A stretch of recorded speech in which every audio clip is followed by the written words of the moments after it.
Hey guys, welcome back to my YouTube channel. My name is Rohit Ghosh and today we're gonna make these fluffiest bao buns with some scrumptious chicken tikkas.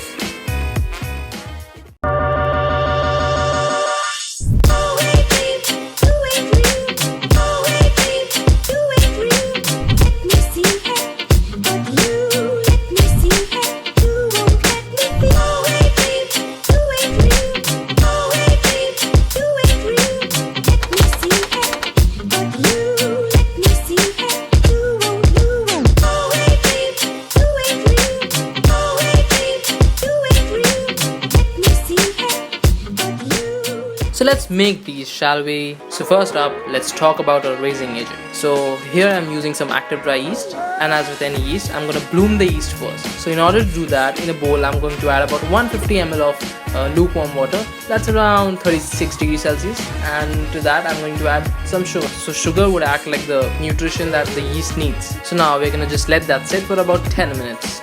10 minutes. So once our yeast is bloomed, we're gonna add the yeasty mixture to the flour. So here I have about 150 grams of all-purpose flour.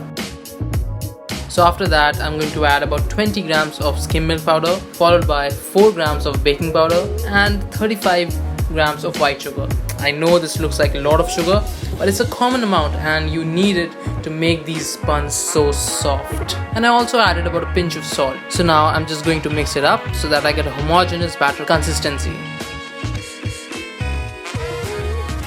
So now we're gonna add more flour to the party and just mix it up and make a really shaggy dough out of it. So I know it looks a little sticky, but you're gonna knead it and just slap it around and just knead it more and add more flour, and it's all about intuition. It should be really nice and smooth when you knead the dough. So this is how you knead the dough. First I'm stretching the dough and then I'm folding it into itself.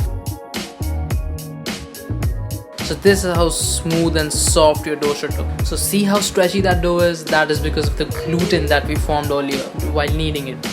So once our dough is not too dry and not too sticky, we're gonna plop our dough into a lightly oiled bowl and cover it for about 1.5 hours to 2 hours.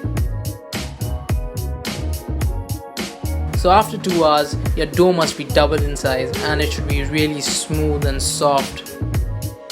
So just give it some love.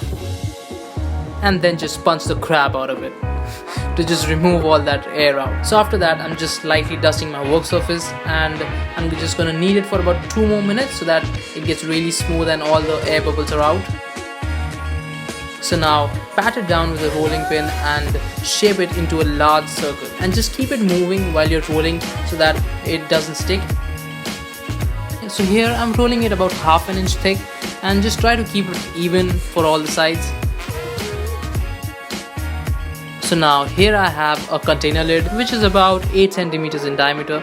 If you have a cookie dough cutter, you can use that, of course. So now I'm just going to cut little rounds out of the dough, and after that we're just going to remove all the extra dough. And don't worry, we are of course not going to waste it.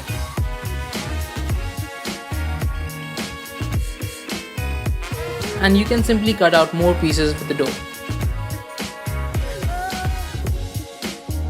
And after that, here I have a neutral tasting oil which I'm just gonna spread it all over our little cutouts, and this would be the inside fold, and this oil would stop it from sticking together.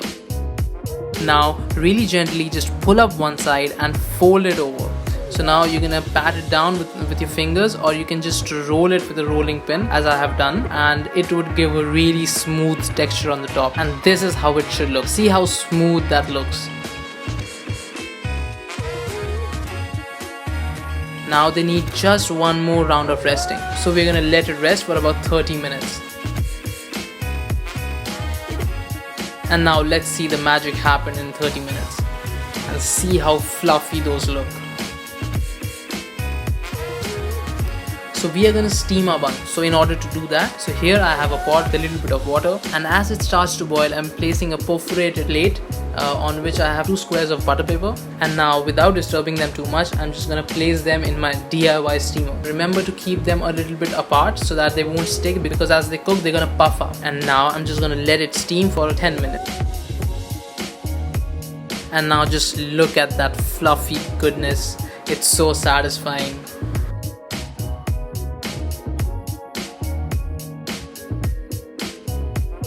So now let's talk about the filling. So for the filling, here I have some beautiful chicken tikkas. So if you want to check out my chicken tikka recipe, it will be in the description down below, or you can click on the right hand corner. So now I'm just going to add the chicken tikka and shake everything the hell up, and after that I'm just gonna add some coriander mint chutney and garnish it with a little bit of pickled onions and some fresh coriander leaves. And I mean, just look at that fluffy richy goodness, and it complements the chicken tikka so well. The coriander mint chutney, the chicken tikka itself, and the pickled onion, I mean, it's just so good. So do try this recipe out and leave your feedback in the comment section below, and follow me on my Instagram handle _Rohit_Ghosh. And if you learned something, hit that subscribe button and the bell icon. Till then, I'm gonna meet you on my next video.